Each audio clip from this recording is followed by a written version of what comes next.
Assalamualaikum warahmatullahi wabarakatuh. Rekan-rekan semua insan pengadaan di seluruh Indonesia dan di Anda berada.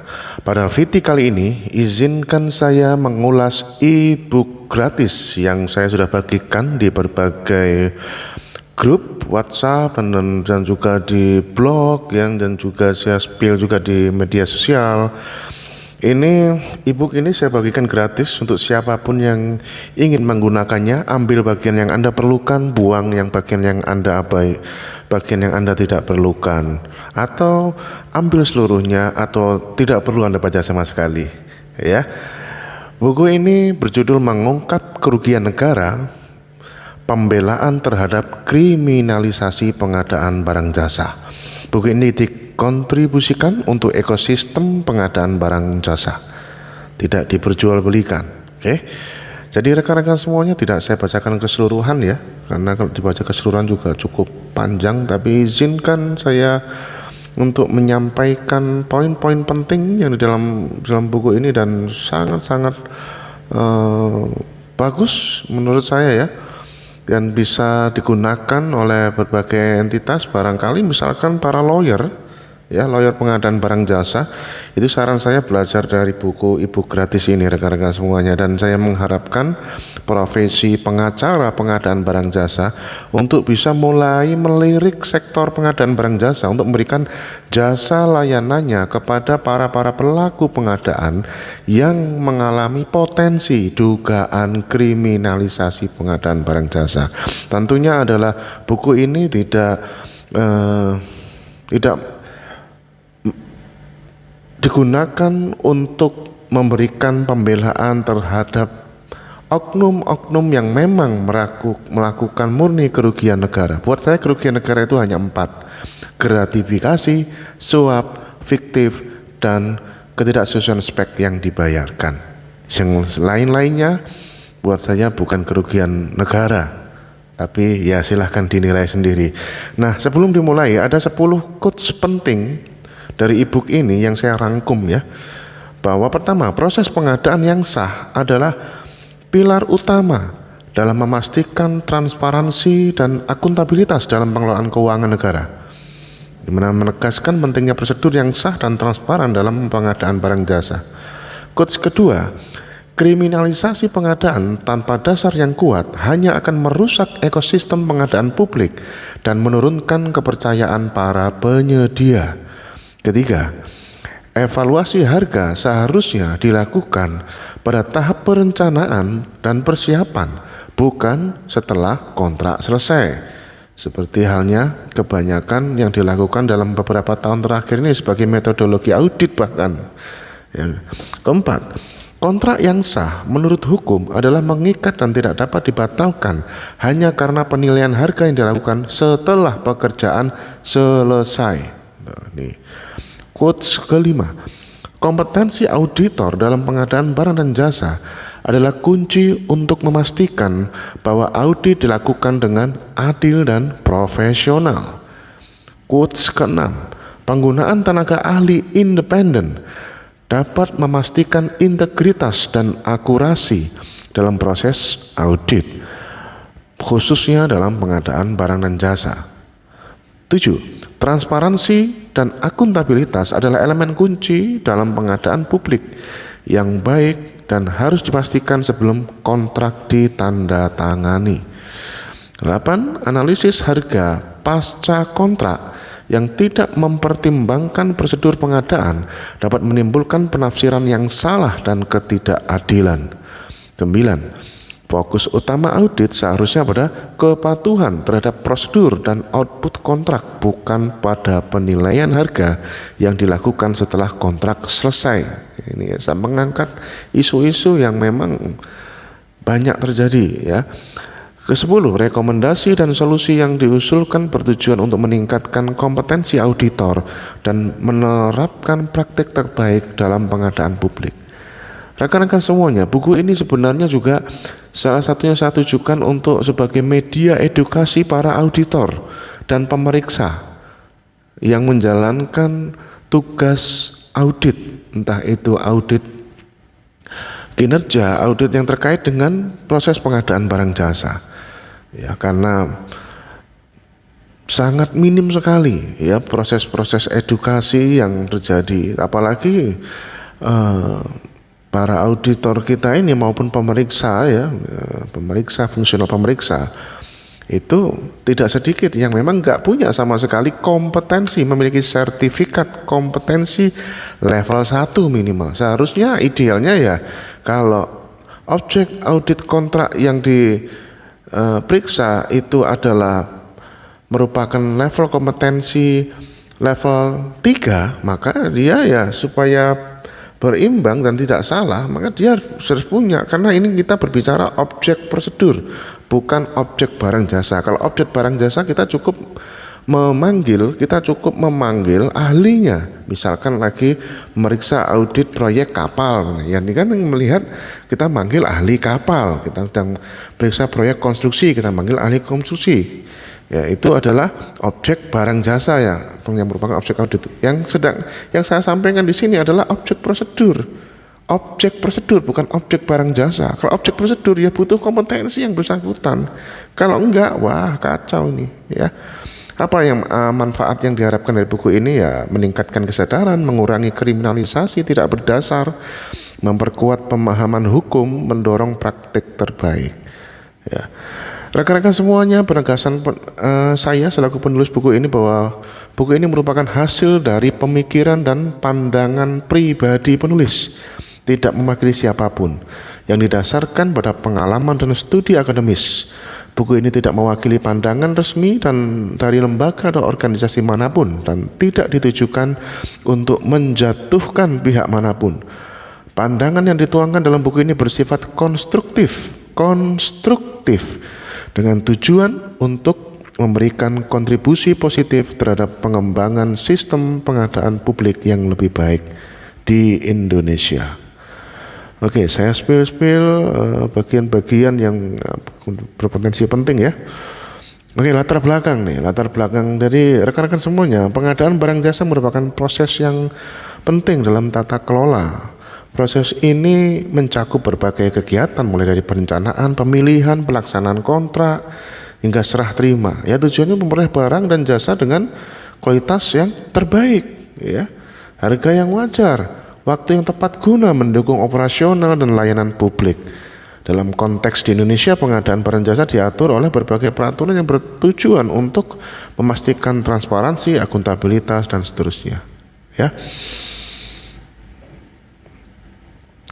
Kita ke bagian yang ini nih, definisi dan dampak kriminalisasi. Kriminalisasi pengadaan barang jasa itu apa yang dimaksud di judul buku ini nih?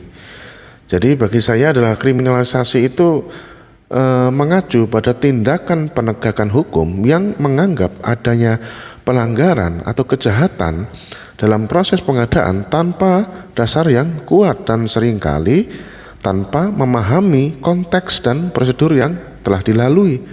Tuduhan kriminalisasi ini seringkali muncul dari proses audit yang dilakukan setelah kontrak selesai dan barang jasa telah diserah terimakan. Nah, dampaknya apa nih? Dampaknya adalah kerugian tentu bagi penyedia ya. Gangguan terhadap proses pengadaan, penurunan kepercayaan publik dan efek jera yang sifatnya malah negatif gitu ya.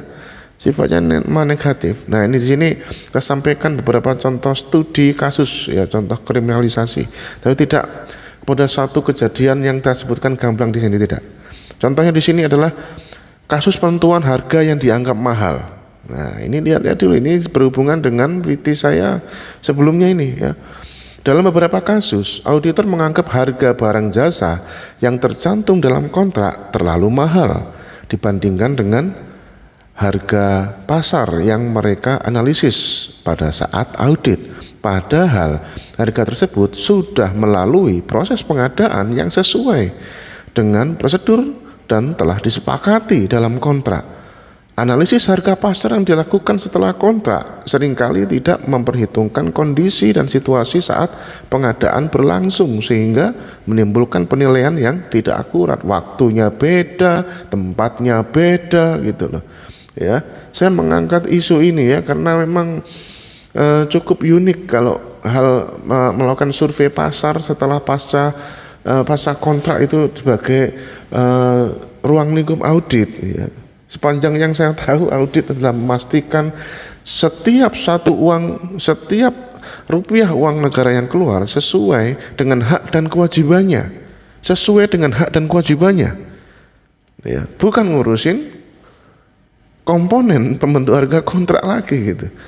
Ya, tapi ya monggo silahkan tuangkan di komentar saya. Ini kali lagi ini adalah Ibu untuk mengangkat hal seperti ini.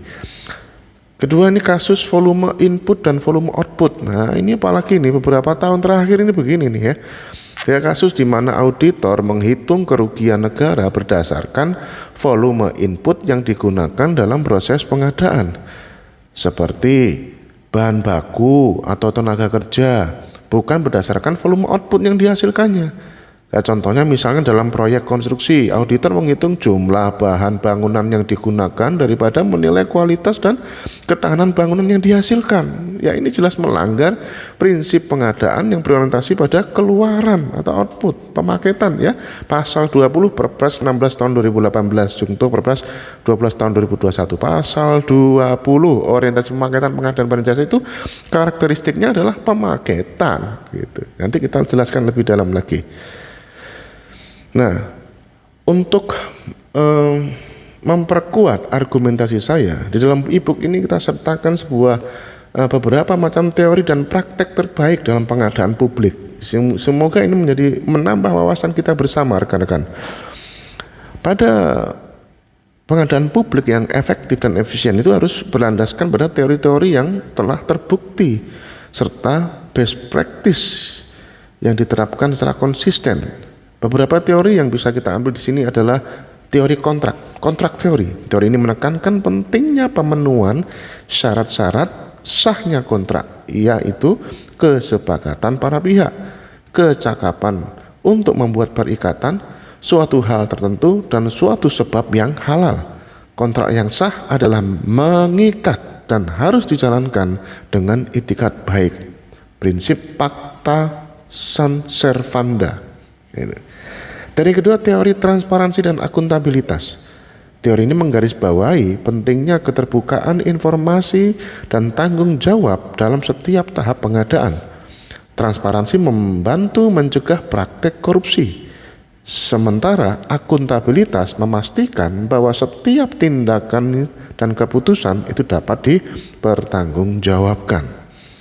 Teori ketiga adalah teori manajemen publik baru, the new public management. Teori ini mendorong pengadopsian praktek manajemen sektor swasta dalam administrasi publik untuk meningkatkan efisiensi dan efektivitasnya. Fokusnya adalah hasil output dan pencapaian tujuan, bukan pada prosesnya atau inputnya. Nah, dengan memahami dan menerapkan teori-teori ini, proses pengadaan kita ini insya Allah akan berjalan lebih transparan, akuntabel, efisien, serta terhindar dari kriminalisasi yang tidak berdasar gitu, rekan-rekan semuanya. Oke, kita loncat ke bab 3-nya, ya, mengulas bab 3-nya, kriminalisasi pengadaan barang jasa itu sendiri. Jadi rekan-rekan semuanya, kriminalisasi dalam konteks pengadaan barang jasa itu merujuk pada tindakan penegakan hukum yang menganggap adanya pelanggaran atau kejahatan dalam proses pengadaan tanpa dasar yang kuat, seringkali tanpa memahami konteks dan prosedur yang telah dilalui. Fenomena ini sering terjadi ketika auditor atau penegak hukum menilai bahwa harga atau kualitas barang jasa yang diperoleh melalui pengadaan tidak sesuai dengan harapan mereka, meskipun proses pengadaan telah dilakukan sesuai dengan prosedur yang berlaku. Mari kita lihat sumber hukumnya. Dalam Hukum Perdata Indonesia, pasal 1320 Kitab Undang-Undang Hukum Perdata menetapkan bahwa suatu perjanjian adalah sah jika memenuhi 4 syarat. Pasal 1320, adanya kesepakatan para pihak, adanya kecakapan yang membuat suatu perikatan, adanya suatu hal tertentu, dan suatu sebab yang halal. Diperkuat pasal 1338, 1338 KUHP Perdata menegaskan bahwa semua persetujuan yang dibuat secara sah berlaku sebagai undang-undang bagi yang membuatnya. Berdasarkan pasal-pasal ini ya mestinya kontrak pengadaan yang telah disepakati ya secara sah dan seharusnya tidak dapat dibatalkan atau dipermasalahkan setelahnya hanya karena penilaian harga yang dilakukan pasca kontrak. Apalagi kalau auditnya kan cenderung datangnya setahun 2 tahun setelahnya, waktu beda, tempat beda, banyak variabel yang harus yang menjadi pembentuk suatu harga loh rekan-rekan semuanya. Jadi tidak bisa dijadikan sebagai objek. Seharusnya fokusnya adalah memastikan setiap Rp1 uang negara yang keluar, memastikan setiap Rp1 uang negara yang keluar ya itu sesuai hak dan kewajibannya, oke?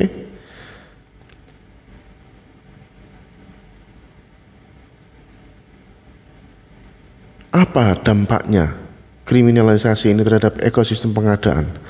Kerugian bagi penyedia, sudah pasti. Penyedia yang telah bekerja sesuai dengan kontrak yang sah dapat mengalami ya kerugian finansial kerja bakti tok Pak, dan reputasi yang signifikan akibat tuduhan yang tidak berdasar. Mereka mungkin menghadapi sanksi atau denda yang tidak seharusnya diterapkan jika proses pengadaan berjalan sesuai aturan. Kedua, gangguan terhadap proses pengadaan. Tuduhan kriminalisasi dapat menghambat jalannya proses pengadaan selanjutnya. Juga penyedia akan menjadi lebih berhati-hati dan mungkin enggan untuk berpartisipasi malahan. Nah, akhirnya dapat mengurangi kompetisi dan kualitas pengadaan. Ya, lebih parah lagi adalah rantai pasok. Pelaku usaha yang merupakan rantai pasok, agen, distributor, reseller malas sudah. Akhirnya berkontrak sama kita siapa? Calo, makelar, perantara. Ya malas Pak, ya begini terus Pak kerja bakti gitu ya. Gitu. Ketiga, penurunan kepercayaan publik. Coba, publik dapat kehilangan kepercayaan terhadap integritas dan efektivitas sistem pengadaan jika sering terjadi tuduhan kriminalisasi yang tidak berdasar. Ya, kepercayaan ini sangat penting untuk memastikan bahwa pengadaan publik berjalan dengan lancar dan mencapai tujuan yang diinginkan. Ketika efek jera yang negatif. Oke, kita lihat studi kasus ya. Kita langsung loncat ke landasan hukum tentunya adalah tadi KUH Perdata dan kekuatan hukum kontrak ya. Tadi disebutkan pasal 1338 menegaskan bahwa kontrak yang sah berlaku sebagai undang-undang bagi para pihak yang membuatnya. Ini berarti bahwa selama kontrak tersebut dibuat sesuai dengan ketentuan yang berlaku, kontrak tersebut harus dihormati dan tidak dapat dibatalkan hanya karena penilaian harga yang dilakukan pasca kontrak. Kemudian di Perpres 16 2018 ya menetapkan bahwa HPS ya tidak boleh dijadikan dasar untuk menghitung kerugian negara. Pasal 26 ayat 6 jelas. Kemudian satu lagi ini, Peraturan BPK Nomor 1 Tahun 2017 tentang Standar Pemeriksaan Keuangan Negara (SPKN). Peraturan ini mengatur bahwa auditor harus, bahkan ditulis di situ wajib, rekan-rekan semuanya wajib memiliki kompetensi yang memadai dan dapat menggunakan tenaga ahli independen untuk memastikan integritas dan akurasi dalam proses audit. Ya, ini penting untuk mencegah terjadinya penilaian yang tidak akurat dan tuduhan kriminalisasi yang tidak berdasar. Ya, oke, seperti itu. Kita lihat lagi, langsung loncat ke bagian ini. Nah, ini dia. Saya akan spill bagian yang ini rekan-rekan semuanya. Di Peraturan BPK nomor 1 tadi. Peraturan BPK nomor 1 tahun 2017 tentang Standar Pemeriksaan Keuangan Negara. Rekan-rekan, beberapa poin penting yang diatur dalam peraturan ini ada di paragraf 13, kompetensi profesional auditor, dan ini memang menjadi hal yang bagus. Peraturannya bagus, ini prakteknya nggak tahu ya. Silakan ditanya sendiri ya pada yang bersangkutan ya. Peraturannya bagus dan ini harus diapresiasi. Peraturan BPK ini keren ya, bahwa di paragraf 13 di SPKN ini, rekan-rekan semuanya, ya, menegaskan bahwa pemeriksa secara kolektif harus memiliki kompetensi profesional yang memadai untuk melaksanakan tugas pemeriksaan. Nah, kompetensi ini harus dibuktikan dengan apa? Sertifikat profesional dari lembaga yang berwenang. Itu peraturan mereka sendiri, peraturan PPK nomor 1 tahun 2017 dan masih berlaku sampai sekarang. Paragraf 13 menyatakan seperti itu. Di paragraf 16 dan 17 itu terkait dengan penggunaan tenaga ahli, di mana paragraf 16 dan 17 mengizinkan PPK untuk menggunakan tenaga ahli yang kompeten dan independen jika auditor tidak memiliki kompetensi yang memadai. Loh, memang jadi kompetensi itu bisa tidak punya, tapi gantinya ya tenaga ahli gitu. Hal ini penting untuk memastikan bahwa pemeriksaan dilakukan dengan integritas dan akurasi yang tinggi.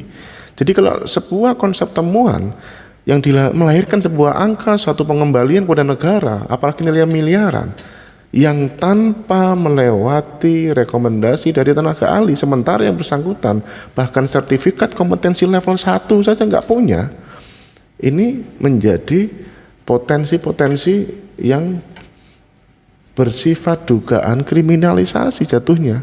Kalau misalkan itu tidak tepat gitu, karena cukup diragukan apabila itu tidak melewati rekomendasi dari ahli pengadaan. Ya, ini sangat-sangat penting karena ini check and balance gitu ya, check and balance. Oke, tadi teori-teori sudah kita sampaikan ya. Teori ini teori kontrak dari McNeil di tahun 1980 tadi sudah disampaikan. Teori transparansi dan akuntabilitas dari Kaplan and Norton tahun 96 yang mengatakan bahwa transparansi membantu mencegah korupsi dan memastikan bahwa setiap tindakan itu dapat diaudit ya, dari Kaplan and Norton tahun 1996 ya. Transparansi itu adalah mencegah korupsi. Itu makanya saya pendukung utama e-purchasing ya.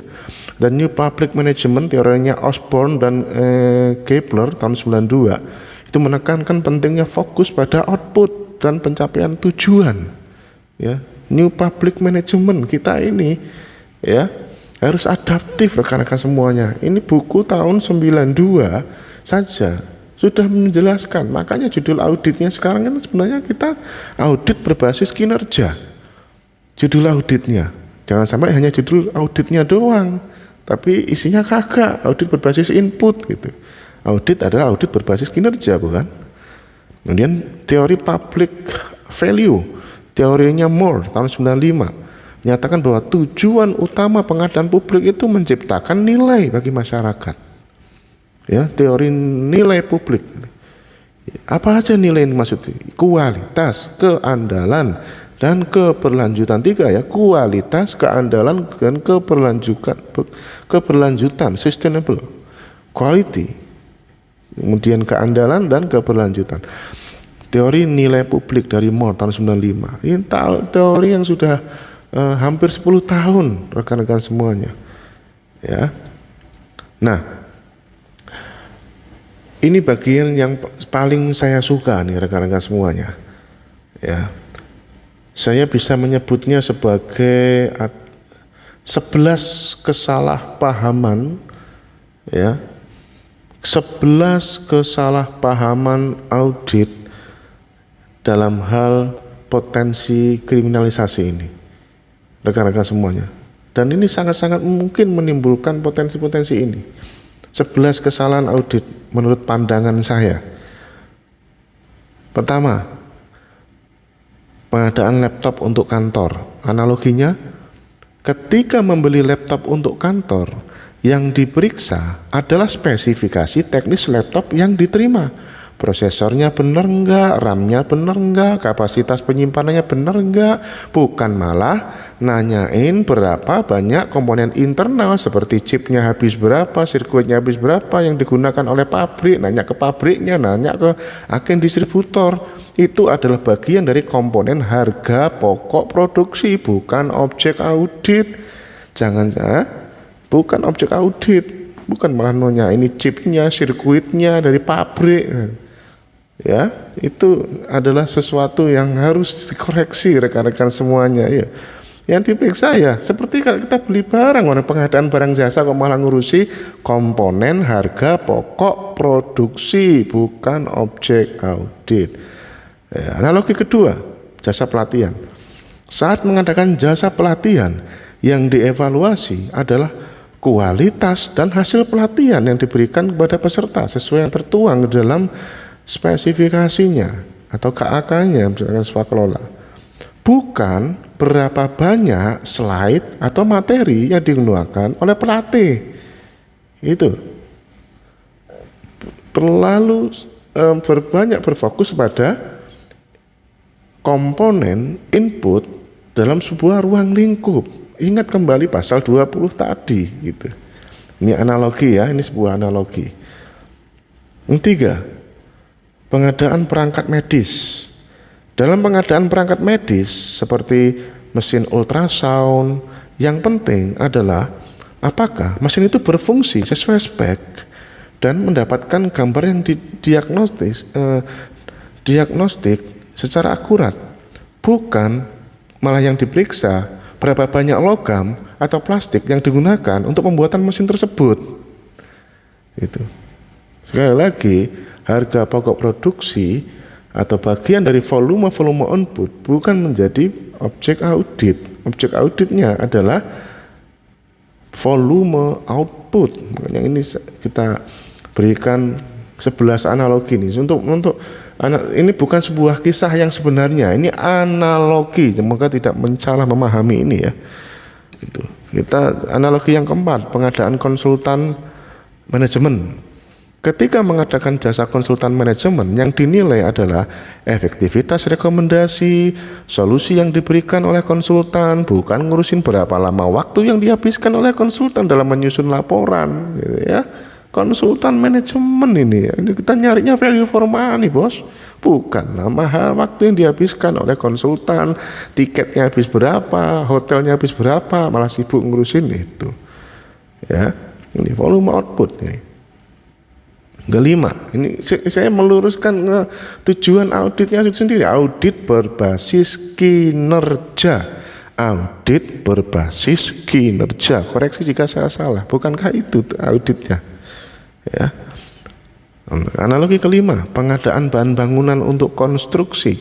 Analoginya sekali lagi, ini saya tekankan, analogi bukan kisah sebenarnya. Dalam pengadaan bahan bangunan seperti semen dan baja untuk proyek konstruksi, yang diperiksa adalah kekuatan dan ketahanan bangunan yang dihasilkan, bukan jumlah bahan mentah yang digunakan dalam proses produksi. Sampai besi tulangan dihitung berapa kilogram, ya Allah ya Rob, begitu ya. Analogi ke-6, pengadaan perangkat lunak nih. Saat membeli perangkat lunak, yang dievaluasi adalah fungsionalitas dan keandalan perangkat lunak tersebut dalam memenuhi kebutuhan operasional sesuai KAK. Bukan ngurusin, malah yang diperiksa adalah jumlah baris kode yang ditulis oleh pengembang. Nah, ini analoginya seperti itu. Pengadaan jasa kebersihan. Dalam pengadaan jasa kebersihan, yang diperiksa adalah tingkat kebersihan dan kerapihan yang dihasilkan di area kerja sesuai dengan SLA-nya, Service Level Agreement. Bukan ngurusin jumlah pembersihnya habis berapa, alat kebersihannya habis berapa yang digunakan oleh petugas kebersihan gitu ya. Jumlah tisunya berapa slice, jangan-jangan dihitung nanti ya, berapa gulung gitu nanti. Enggak begitu ya. Gitu. Ini sebenarnya adalah tujuannya bukan untuk 100% memberikan kritikan kepada fungsional auditor, tidak. Ini juga meluruskan rekan-rekan PPK kalau mau bikin spek gitu. Spek Anda tidak menggambarkan output. Ya. Kalau speknya tidak menggambarkan output, ya sebenarnya juga tidak 100% salah auditornya juga. Auditor itu sebenarnya cuma mengikuti speknya Anda. Sekali lagi, ini sebenarnya e-book ini memberikan edukasi kepada semua pihak. Mari kita kembali ke pasal 20 ayat 1. Pemaketan itu orientasinya adalah keluaran apapun jenis kontraknya. Mau Anda bayar dengan harga satuan, kayak mau Anda bayar dengan lamsam, kayak itu hanya cara pembayaran. tapi orientasinya tetap output seperti normalnya orang belanja. Normalnya orang belanja, ya. Seperti tadi dicontohkan beli laptop. Beli laptop yang diberi saya fungsi laptopnya kalau mau bayar. Masa sampean mau nanya itu tools-nya kulaan dari mana, harganya berapa, nanti mereka terus Anda hitung sekian, itu layarnya itu kulaan dari mana, harga berapa, dihitung sekian, chargernya harga berapa, dan sekian kan di total. Wah, ini Bapak harganya Anda jual 10 juta, saya hitung sendiri ternyata hanya 7 juta, ini kerugian negara tuh 3 juta. Nggak begitu lah kalau diketawain orang kalau begitu, ya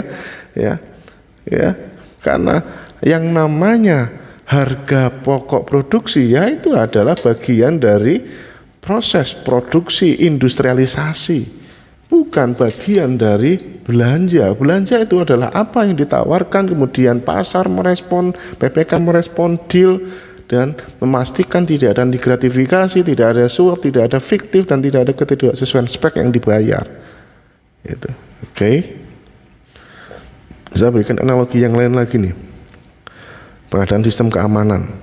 Ketika mengadakan sistem keamanan, yang dinilai adalah efektivitas sistem dalam mendeteksi dan mencegah ancaman keamanan, bukan malah ngurusi jumlah sensornya habis berapa, kamera yang dipasang berapa, untuk kameranya bukan begitu, ya. Pengadaan alat tulis kantor, ya, analogi yang lebih sederhana lagi nih.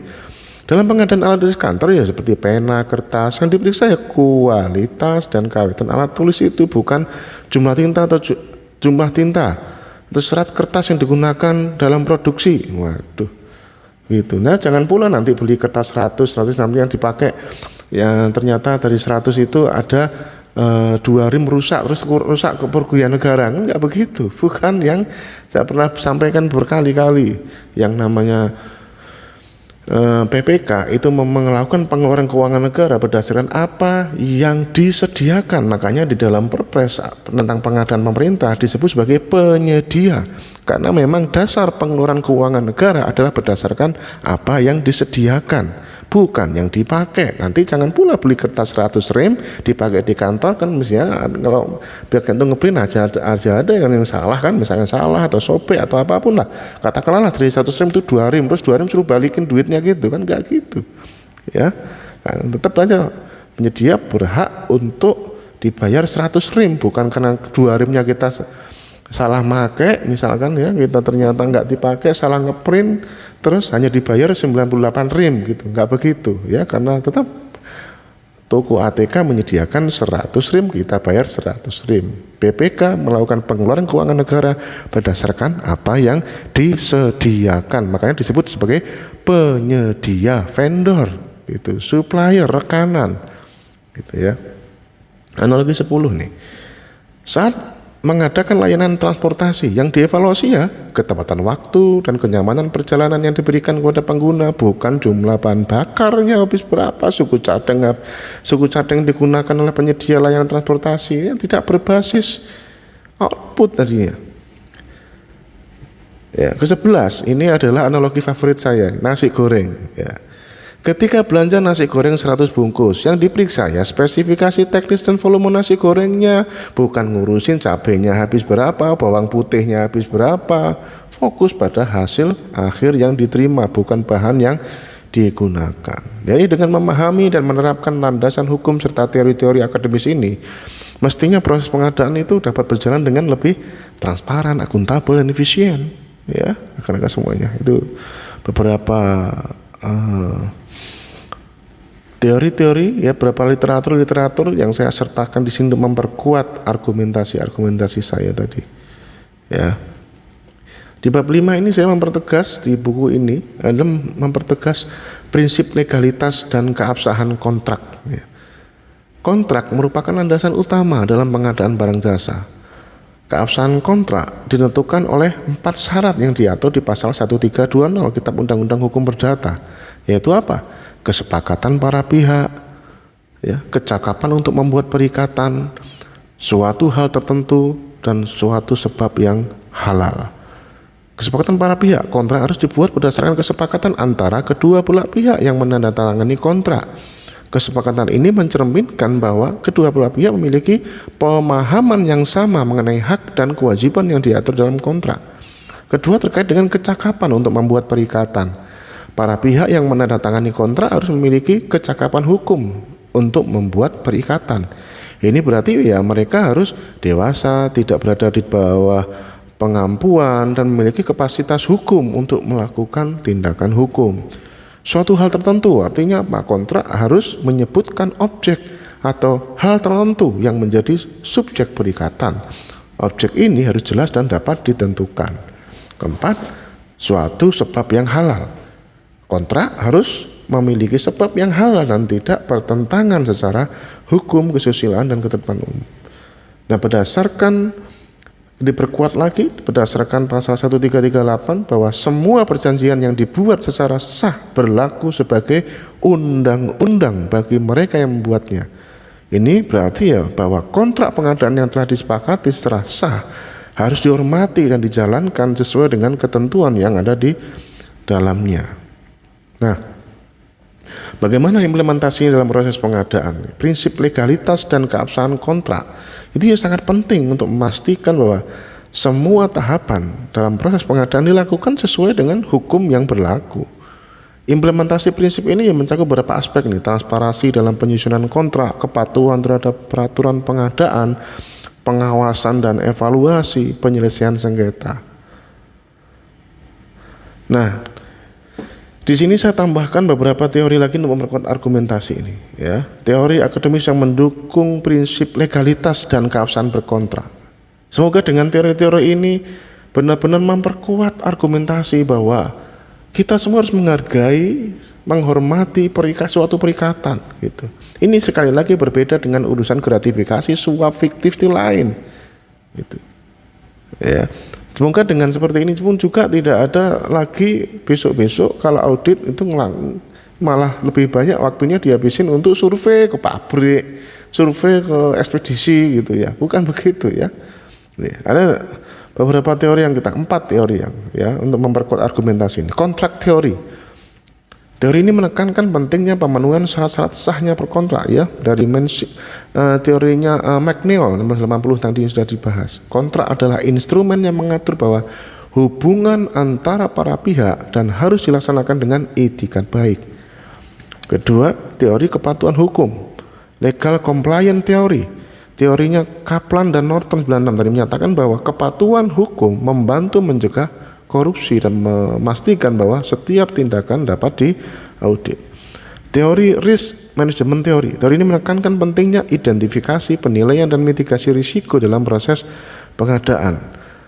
Dengan memahami risiko yang terkait dengan pelaksanaan kontrak, organisasi dapat mengambil langkah-langkah untuk mengurangi dampak negatif dan memastikan bahwa kontrak dilaksanakan dengan sukses. Ya, teorinya Kersner tahun 2009.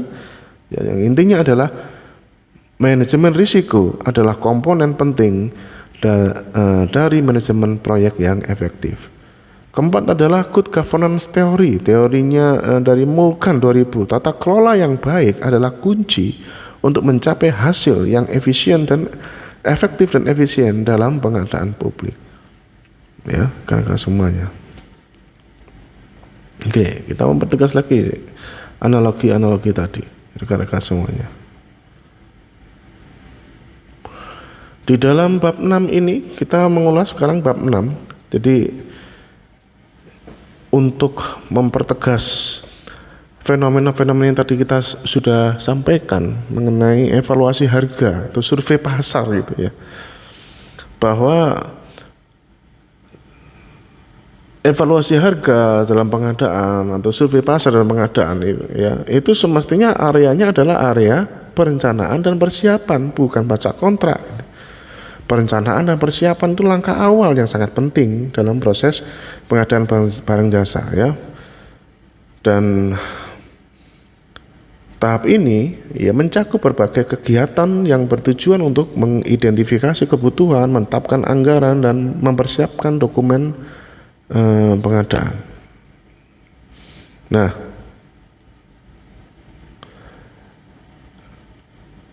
survei harga ya misalkan ya, atau evaluasi harga Ya, ini kalau saya ngomong inflasi harga jangan diartikan inflasi harga versi Pokja, bukan. Ini saya mengangkat isunya itu terus survei harga yang suka dilakukan para auditor kita ini. Itu seharusnya dilakukan di tahap kapan? Ya tahap review anggaran dan estimasi harga. Tahap itulah silahkan. Memang bisa masuk ya, memang kalau bisa masuk atau nggak bisa masuknya ya seharusnya itu adalah bagian dari mitigasi gitu. Rekan-rekan semuanya. Disitulah di buku ini kita sampaikan. Kalau mau melakukan itu dianggap mahal, murah, ya di sini deh review anggaran ini yang tepat gitu. Atau pada saat penyusunan dokumen HPS atau dokumen cost estimate perkiraan harga, ya itu waktunya tepat itu ya, penyusunan HPS berdasarkan data akurat dan valid ya, membersihkan dan memperhitungkan kondisi pasar saat ini, apalagi HPS yang hanya berumur 28 hari umurnya cuman gitu. Ya. Jadi di bab 6 itu kita menunjukkan kalau rekan-rekan teman-teman audit itu ingin menentukan oh ini harganya ini wajar, oh ini murah, mahal gitu ya. Itu ya di tahap ini yang benar gitu, yaitu di tahap persiapan, perencanaan gitu ya. Atau ini tahap pemilihan sekalian ini evaluasi harga ketika penawarnya di bawah 80% HPS ya. Gitu. Ini tempat yang benar gitu ya. Oke. Kemudian kita mengangkat satu lagi isu ya, masalah penilaian harga pasca kontrak. Kita menegaskan lagi dari penjelasan sebelumnya bahwa salah satu isu yang sering muncul dalam pengadaan barang jasa adalah penilaian harga yang dilakukan setelah kontrak itu sudah selesai dibayar.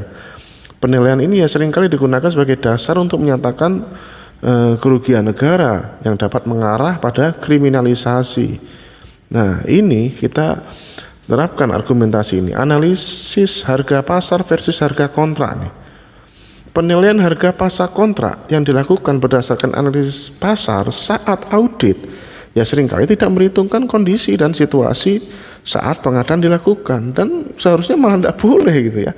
Harga kontrak yang telah disepakati melalui proses pengadaan yang sah harus dihormati. Evaluasi harga pasca kontrak tidak boleh digunakan sebagai dasar untuk menyatakan adanya kerugian tanpa bukti yang kuat, sehingga di VT sebelumnya sampaikan kalaupun Anda menganggap ini misalkan markup nggak wajar atau mahal, itu hanya baru indikasi, masih harus ada pembuktian selanjutnya. Ada gratifikasinya enggak ya, ada suapnya enggak ya, ada fiktifnya enggak ya, ada ketidaksesuaian spek enggak ya. Baru indikasi, bukan langsung melahirkan sebuah angka, oh dibalikin ke negara sekian M, bukan begitu ya. Harus ada pembuktian yang lebih real gitu, karena ini kontrak sudah disepakati ya. Kemudian penggunaan HPS dalam penilaian kerugian negara.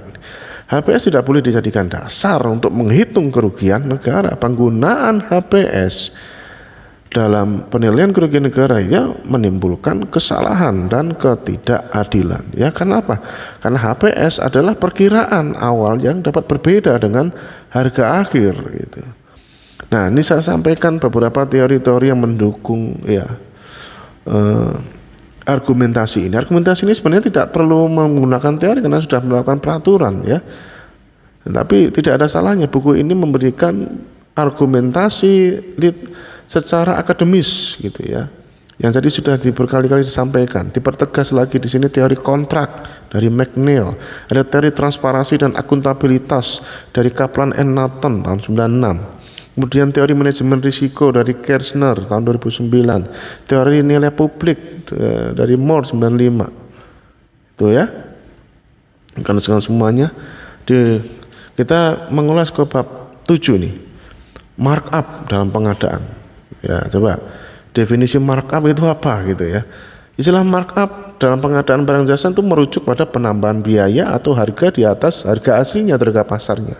Dalam konteks pengadaan publik, tuduhan adanya markup seringkali mengarah pada anggapan bahwa harga barang jasa yang diadakan lebih tinggi daripada harga pasar yang dianggap wajar. Namun penting untuk memahami bahwa markup harus dilihat dalam konteks yang lebih tepat, dan tuduhan itu tidak selalu mencerminkan realitas yang ada. Kembali lagi pasal 1338 tadi menyatakan bahwa semua perjanjian yang dibuat secara sah berlaku sebagai undang-undang bagi mereka yang membuatnya. Dengan demikian, harga yang disepakati dalam kontrak pengadaan itu sah dan mengikat dan tidak seharusnya dipermasalahkan setelah kontraknya bahkan sudah selesai gitu. Hanya karena adanya perbedaan dengan harga pasar saat audit dilakukan gitu.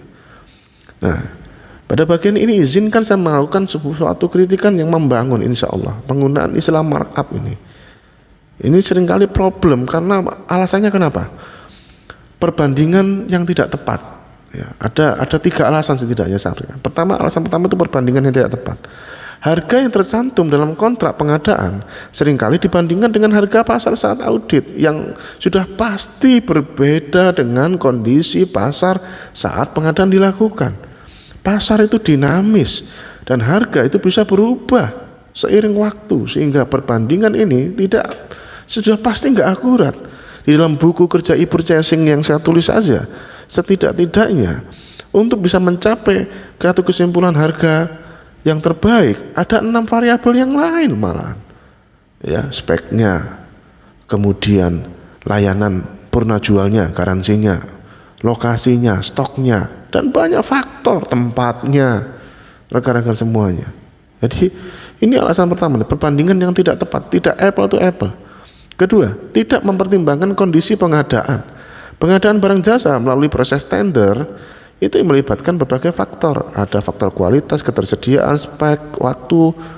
Harga yang lebih tinggi mungkin mencerminkan kualitas yang lebih baik atau pemenuhan spek yang teknis yang lebih ketat barangkali. Ya. Kemudian ketiga, mengabaikan proses pengadaan yang sah. Coba, tuduhan markup itu seringkali tidak memperhitungkan bahwa harga yang disepakati dalam kontrak itu sudah melalui proses yang sah dan sesuai dengan peraturan yang berlaku. Nilai kontrak yang ditandatangani oleh PPK dan penyedia yang merupakan hasil dari e-purchasing misalnya, hasil dari tender, seleksi, pengadaan langsung, menunjukkan langsung sah, ya, karena semuanya. Sehingga kita menyampaikan bagian-bagian solutifnya ini, jadi kritikan tapi ada solutifnya ya. Jadi parameter kontrak dan serah terima hasil kontrak ini. Penilaian harga dan kerugian negara itu seharusnya didasarkan pada parameter yang jelas, yaitu ketentuan dalam kontrak dan hasil produk barang jasa yang diserah terimakan, karena itulah dasar pengeluaran keuangan negara, yaitu segala barang jasa yang diserah terimakan pada saat itu. Itulah menyebabkan keuangan negara keluar, sehingga itulah objek auditnya di waktu dan tempat tersebut gitu. Evaluasi ini harus memastikan bahwa tidak ada barang yang fiktif gitu ya. Jadi setiap barang jasa yang diserah terimakan harus benar-benar ada dan sesuai dengan speknya yang tercantum dalam kontrak. Ya, pemeriksaan ini memastikan bahwa tidak ada pembayaran untuk barang jasa yang tidak pernah disediakan. Itu seharusnya ini fokusnya ke sini, memastikan tidak ada yang fiktif. Kedua apa? Kesesuaian spek tek. Barang atau jasa yang diterima harus sesuai dengan spek tek yang ditetapkan dalam kontrak. Pemeriksaan itu mencakup verifikasi terhadap kualitasnya, kuantitasnya, fitur teknis lainnya gitu ya. Ketiga, kesesuaian dengan jadwal dan kondisi pembayaran. Pelaksanaan kontrak ya harus sesuai dengan jadwal yang ditetapkan dan kondisi pembayaran yang telah disepakati. Evaluasi ini memastikan bahwa penyedia itu memenuhi kewajiban mereka tepat waktu sesuai dengan persyaratan kontrak. Gitu ya. Untuk mengerti ini ada namanya teori kontrak dan prinsip pacta sunt servanda. Prinsip pacta sunt servanda menyatakan bahwa perjanjian yang sah harus dihormati dan dilaksanakan dengan itikat baik. Teori kontrak mendukung prinsip ini dengan menekankan bahwa kontrak yang dibuat dengan memenuhi syarat-syarat sahnya adalah mengikat dan tidak boleh diubah atau dibatalkan sepihak oleh suatu proses audit. Ya, kita cuplik dari teorinya McNeil 1980 ini. Kontrak adalah instrumen yang mengatur hubungan antara para pihak yang harus dijalankan sesuai dengan ketentuan yang telah disepakati. Setiap perubahan atau pembatalan kontrak tanpa kesepakatan bersama dapat dianggap sebagai pelanggaran hukum. Kesimpulannya apa? Penggunaan istilah markup dalam audit seringkali menimbulkan kesalahpahaman dan dapat mengarah pada kriminalisasi yang tidak berdasar malahan. Evaluasi harus didasarkan pada parameter yang jelas dan sesuai dengan ketentuan kontrak, bukan perbandingan yang tidak akurat dengan harga pada saat audit yang notabene malah setahun 2 tahun setelahnya gitu. Prinsip partasan servanda atau teori kontrak mendukung pentingnya menghormati kontrak yang sah dan memastikan bahwa setiap evaluasi dilakukan dengan itikan baik dan sesuai dengan hukum dan referensi yang berlaku. Ya. Pada bab 8 ini kita menegaskan tentang tadi yang sempat saya singgung mengenai volume input versus volume output dalam audit. Jadi dalam proses audit ini terdapat 2 pendekatan utama yang sering digunakan untuk menilai kinerja dan efisiensi pengadaan. Pendekatan volume input dan volume output. Nah ini harus diulas di sini. Volume input itu mengacu pada jumlah sumber daya yang digunakan dalam proses pengadaan, bahan bakunya, tenaga kerjanya, waktunya. Nah, sedangkan volume output itu mengacu pada hasil akhir yang diperoleh dari proses pengadaan, seperti jumlah barangnya, kemudian kualitasnya, pencapaian tujuan pengadaannya, gitu ya. Nah, penggunaan pendekatan volume input dalam audit itu ya seringkali menimbulkan masalah yang ketidakadilan tadi. Hal ini karena apa? Penilaian yang didasarkan pada input ya tidak selalu mencerminkan efisiensi dan efektivitas pengadaan. Sebaliknya, pendekatan volume output itulah yang memberikan gambaran yang lebih akurat tentang keberhasilan suatu paket pengadaan belanja karena fokusnya pada hasil gitu. Ya, kesalahan umum dalam penilaian kerugian negara. Salah satu kesalahan umum dalam penilaian kerugian negara adalah menghitung kerugian berdasarkan volume input yang digunakan dalam proses pengadaan. Istilah lainnya itu adalah yang dihitung, jadi objeknya justru adalah harga pokok produksi, komponen harga pokok produksi, komponen harga pokok penjualan. Itu adalah bagian dari ranah industrialisasi yang seharusnya di luar transaksi pengadaan barang jasa, karena keuangan negara itu keluar pada saat serah terima yang diserah terimakan bukan komponen bagian dari harga pokok produksi atau harga pokok penjualan. Yang diserahkan adalah bagian dari volume output yang tertuang di dalam daftar keluaran atau daftar kuantitas. Ya, karena orientasinya ini loh, kacamatanya kacamata keluaran kita beli apapun. Seperti saya analogikan tadi, kalau beli laptop jangan ngurusin tools-nya itu belanja dari mana, harganya berapa, jangan ngurusin layarnya itu belanja suppliernya siapa, belanja harganya berapa, chargernya. Bukan begitu, nanti beli mobil jangan-jangan begitu, radiatornya itu kulaan dari mana, harganya berapa, banyak kulaan dari mana, harganya berapa, dihitung, ternyata lebih rendah, ya jelasnya lebih rendah, orang itu komponen harga pokok produksi yang nggak mungkin lebih tinggi lah, kalau lebih tinggi lah bangkrut, nah bakule pak ya itu, sehingga itu bukan menjadi objek audit volume input itu, karena itu bagian komponen harga pokok produksi. Ini saya berikan beberapa contoh kesalahan dalam penilaian ini. Menghitung bahan baku yang digunakan, ini kurang tepat menurut saya. Audit yang fokus pada volume input mungkin menghitung jumlah bahan baku yang digunakan dalam proses produksi. Misalnya dalam rekonstruksi mereka menghitung semennya habis berapa, pasirnya habis berapa, tanpa memperhatikan kualitas dan ketahanan bangunan. Justru yang diperhatikan sebenarnya adalah dokumen RMPK, rancangan mutu pekerjaan konstruksi. Di situ ada panduan, di situ ada kesepakatan bagaimana di setiap sekian meter kubik dilakukan tes uji selam misalkan. Jadi itu yang lebih penting malahan. Itu. Kedua, menghitung waktu dan tenaga kerja. Pendekatan volume input juga dapat mencakup perhitungan waktu dan tenaga kerja yang digunakan dalam proses pengadaan. Auditor mungkin menghitung jumlah jam kerja yang dihabiskan oleh pekerja tanpa memperhatikan apakah pekerjaan itu selesai tidak tepat waktu dan sesuai dengan spek atau tidak gitu. Ya. Sekarang kita lihat pentingnya fokus pada volume input itu ngapa kok kita harus penting ke situ nih. Sebenarnya alasan utamanya judul auditnya itu sendiri, bukan, sekali lagi audit kita ini kebijakan pemerintah adalah audit kinerja, benar nggak? Audit berbasis kinerja, sudah 10 tahun lebih loh itu judulnya, audit berbasis kinerja, jangan judulnya doang ini, ya. Judulnya audit berbasis kinerja gitu, ya. Pendekatan yang lebih tepat itu adalah pendekatan dengan volume output, karena itulah best practice-nya orang jual beli, dan disitulah dasar pengeluaran keuangan negara itu dibayarkan gitu, yaitu hasil akhir yang dicapai adalah dari proses pengadaan. Mengapa pendekatan ini itu lebih efektif gitu, rekan-rekan semuanya? Setidaknya ada 3 alasan. Pertama, kualitas dan spek.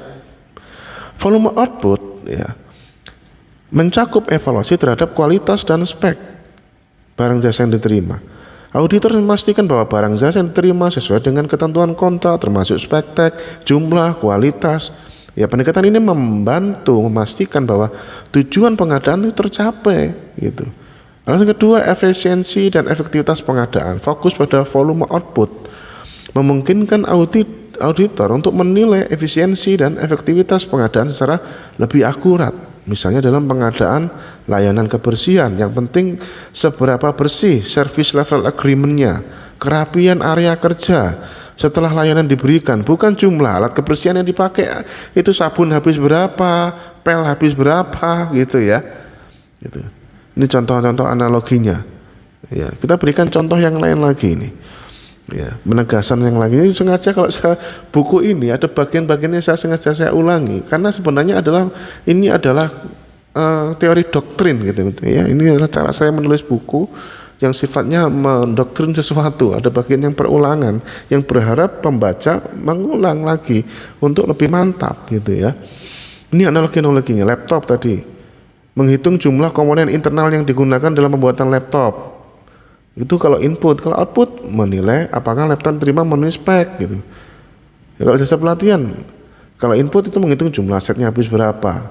Nah, padahal yang seharusnya adalah menilai kualitas dari hasil pelatihan, ya, dan seterusnya, ya, disampaikan ya. Beberapa teori akademis yang mendukung pentingnya fokus pada volume output dalam audit adalah teori manajemen kinerja, teori manajemen proyek, ya, teori nilai publik. 3 teori tadi ini mendukung sekali. Oke, rekan-rekan semuanya, pada bagian akhir-akhir ini, bagian yang terakhir di dalam e-book ini, saya men-spill kembali tadi peran auditor dan kompetensi profesional, ya. Audit pengadaan barang jasa merupakan proses yang kompleks, membutuhkan pemahaman mendalam mengenai berbagai aspek hukum, teknis, administratif. Ya, oleh karena itu kompetensi profesional auditor itu ya sangat penting untuk memastikan bahwa audit dilakukan secara akurat, adil, berdasarkan prinsip yang berlaku. Dan itu tertuang dalam peraturan BPK nomor 1 tahun 2017 tentang standar pemeriksaan keuangan negara, menekankan bahwa auditor harus memiliki kompetensi yang memadai untuk melaksanakan tugasnya, ya. Oke, jadi itu standar pemeriksaan keuangan negara, standar yang ditetapkan oleh BPK ini bertujuan untuk memastikan bahwa audit dilakukan dengan standar yang tinggi dan sesuai dengan praktek terbaik internasional. Dan pentingnya apa? Integritas dan independensi, kecermatan profesional, penggunaan tenaga ahli ini lebih penting, ya, karena cukup jarang, koreksi jika saya salah, ketika suatu proses audit menghasilkan sebuah angka konsep temuan yang menyebabkan PPK atau penyedia itu harus mengembalikan kepada negara, tapi apakah itu benar-benar sudah mendapatkan pendapat dari ahli? Apakah? Ya, makanya dalam video sebelumnya saya menyampaikan yang terbaik adalah meminta rekomendasi LKPP. Itu yang terbaik, ya, karena memang mereka lah yang punya kebijakan. Karena apa? Objek prosedur yang menjadi objek audit adalah prosedur kebijakan pengadaan barang jasa. Kalau objek auditnya bukan urusan prosedur kebijakan pengadaan barang jasa, ya ndak usah urusan sama LKPP. Tapi karena kan mayoritas, bukan mayoritas, kayaknya 100% lah, bisa dikatakan hampir 100%, konsep temuan pengembalian keuangan negara proses audit itu urusannya sama prosedur kebijakan pengadaan barang jasa. Maka ini penting tenaga ahli. LKPP punya probity advisor, punya para fungsional pengelola pengadaan, ya, dan LKPP memayungi secara hukum di bawah kedeputian hukum dan pengelolaan sanggah LKPP. Anda manfaatkan layanannya, itu memang sudah tugas mereka. Gitu.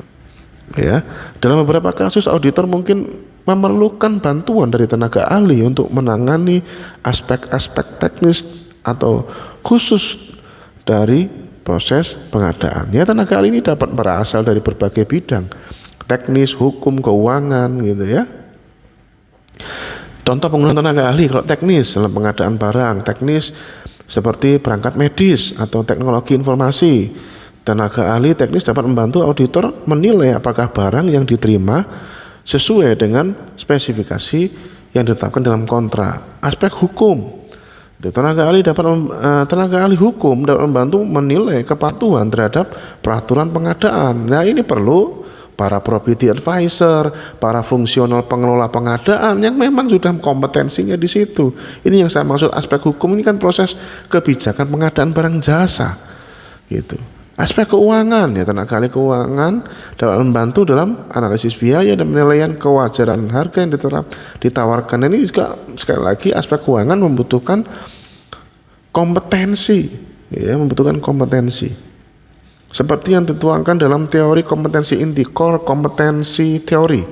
Teori ini menekankan pentingnya memiliki kompetensi inti yang diperlukan untuk menjalankan tugas tertentu dengan baik. Dalam konteks audit pengadaan, kompetensi inti ini mencakup pengetahuan tentang peraturan pengadaan, analisis keuangan, metode audit, ya. Ini menurut Prahalat dan Hamel tahun 90, organisasi harus fokus pada pengembangan kompetensi inti untuk mencapai keunggulan kompetitif. Core kompetensi teori. Teori yang kedua adalah organizational learning theory, teori pembelajaran organisasi. Teori ini menekankan pentingnya pembelajaran dan pengembangan keberlanjutan dalam organisasi. Auditor, ya tentunya harus memperbarui pengetahuan dan keterampilan kompetensi mereka untuk mengikuti perkembangan peraturan dan praktik terbaik dalam pengadaan. Seperti yang disampaikan oleh Peter Senge tahun 1990 menyatakan bahwa organisasi yang belajar secara terus-menerus akan lebih adaptif dan inovatif. Peter Senge. Kemudian teori pengawasan dan akuntabilitas, Supervision and Accountability Theory dari Mulgan tahun 2000 menekankan pentingnya pengawasan yang efektif dan akuntabilitas dalam pelaksanaan tugas. Auditor harus bertanggung jawab atas hasil kerja mereka dan harus ada mekanisme pengawasan untuk memastikan bahwa audit dilakukan sesuai dengan standar yang ditetapkan. Mulgan tahun 2000 menyatakan bahwa akuntabilitas adalah kunci untuk memastikan transparansi dan kepercayaan dalam pelayanan publik. Rekan-rekan semuanya. Oke. Kemudian ini implementasi praktek terbaik dalam audit adalah pelatihan dan sertifikasi, itu yang diharapkan ya, sehingga para auditor terupdate kompetensinya. Saya pernah mengusulkan pasal di Perpres bahwa audit menangani audit pengadaan barang jasa itu wajib memiliki sertifikat kompetensi, tapi mentah juga ya. Ini penting sekali sebenarnya. Kemudian kalaupun tidak punya pelatihan dan sertifikasi ya oke lah, tapi yang kedua ini kolaborasi dengan tenaga ahli. Ini penting. Kemudian menggunakan metode audit yang tepat. Ya. Kemudian apa? Transparansi dan akuntabilitas. Nih, bab 10 ini saya menampilkan mengenai teori akademis tentang pengadaan publik nih rekan-rekan semuanya. Ya, ada teori transparansi dan akuntabilitas. Ya, transparansi berarti bahwa semua informasi yang relevan dalam proses pengadaan harus tersedia dan dapat diakses oleh publik. Ini mencakup informasi tentang spek, kriteria evaluasi, harga penawaran, hasil seleksi penyedia, itu ya. Teori dalam Varieties of Transparency in Transparency, the Key to Better Governance dari Oxford University Press. Ya. Kemudian juga ini dari tentang akuntabilitas dalam pelaksanaan kontrak.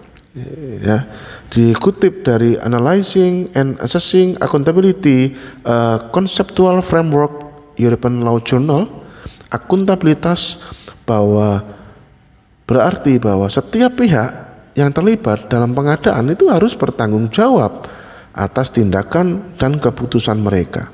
Ya, ini mencakup akuntabilitas penyedia terhadap pelaksanaan kontrak sesuai dengan ketentuan yang disepakati, serta akuntabilitas auditor dalam melaksanakan tugas pemeriksaan.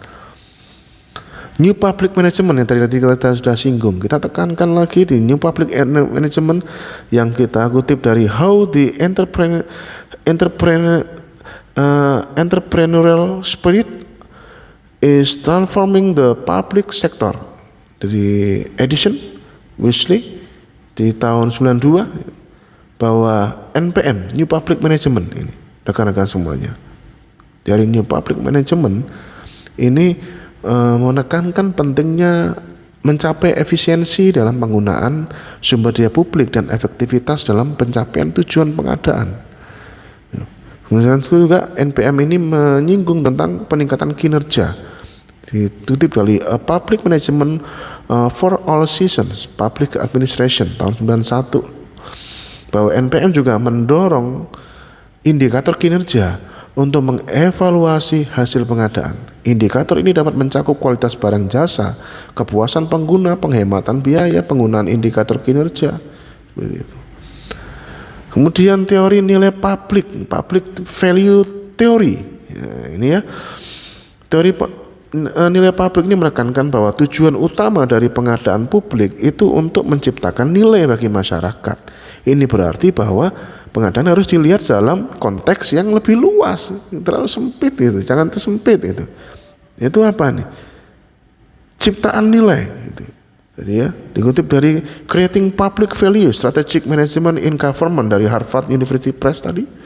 Teori ini menyarankan bahwa setiap keputusan pengadaan harus dievaluasi berdasarkan kontribusinya terhadap nilai publik.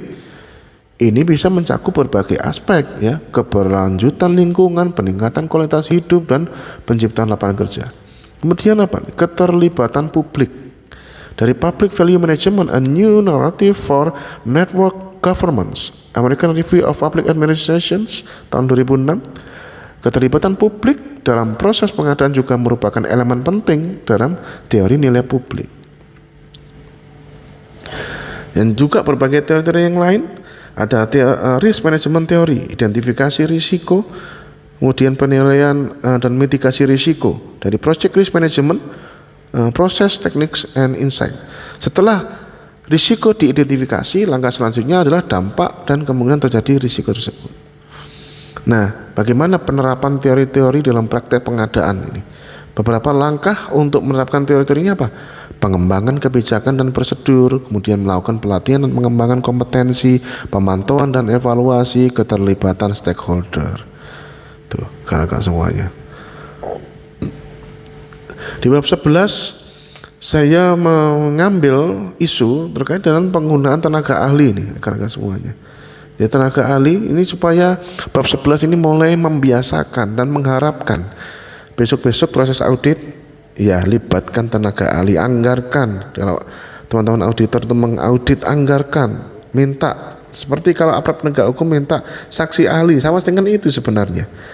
Ya, bisa difungsikan untuk apa? Ya, untuk evaluasi teknis. Tapi ini bukan evaluasi teknis kayak Pokja, bukan ya. Ini evaluasi teknis adalah membantu dalam menilai apakah barang jasa yang diterima sesuai dengan spek yang ditetapkan dalam kontrak.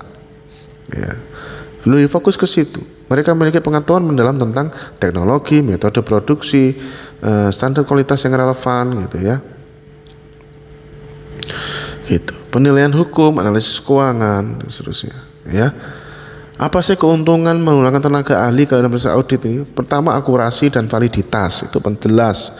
Kedua, kredibilitas, ya lu percaya karena sudah setidak-tidaknya sudah atas rekomendasi LKPP ini dari aspek hukum, dari aspek yang terkait dengan kompetensi pengadaan sih, gitu. Mitigasi risiko juga, ya. Regulasi penggunaan tenaga ahli ini sudah tertuang jelas di dalam paragraf 13 Peraturan BPK nomor 1 tahun 2017, menyatakan bahwa pemeriksa harus memiliki kompetensi profesional yang memadai. Jika tidak, BPK ya dapat melibatkan tenaga ahli yang memiliki keahlian khusus. Ya, gitu. Kemudian independensi, tenaga ahli yang digunakan harus independen. Oke.